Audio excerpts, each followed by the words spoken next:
चंचल ने सच बताया है भैया जी को काजल के बारे में। बिंदी सीरियल के आने वाले एपिसोड में आप सबको देखने को मिलने वाला है कि बिंदी काजल की बेटी है और बिंदी इस शहर में आ चुकी है और काजल जिंदा है, वो जेल में बंद है।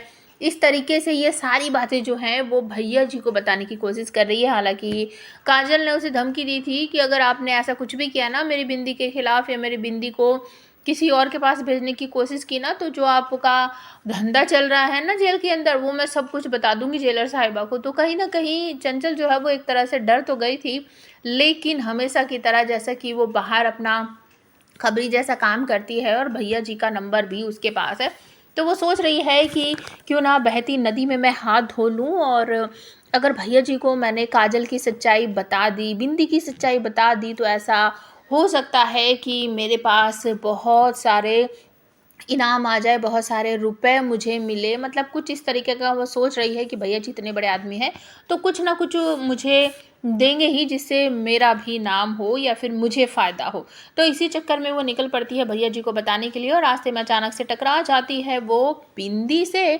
बिंदी उसे नहीं देख पाती है, लेकिन वो बिंदी को देख लेती है और तुरंत ही वो फ़ोन करके भैया जी को ये सच बताने की कोशिश कर रही है कि काजल की एक बेटी है और काजल भी जिंदा है और उसकी बेटी आपके शहर में ही है। इस तरीके से वो कोशिश करती हुई आप सबको दिखाई देगी। और एक नया प्रोमो लॉन्च हुआ है जिसमें दिखाया जा रहा है कि जो अभिराज है वो काजल से मिलने गया है जेल में, और अचानक से एक चुनरी जो है वो आकर काजल के ऊपर गिरती है और वो कहता है कि अभी भी लाल चुनरी ओढ़कर तुम हमारे लिए इंतज़ार कर रही हो, तुमने हमारे लिए व्रत रखा है, क्या छुपा रही हो काजल हमसे, कुछ बताओ हमें। और तभी अचानक से बिंदी आ जाती है और वो मैया मैया करती है और अभिराज और काजल दोनों उसकी तरफ को देखने लगते हैं। तो क्या अभिराज समझ जाएगा कि बिंदी मेरी और काजल की बेटी है? प्लीज़ कमेंट करके ज़रूर बताना।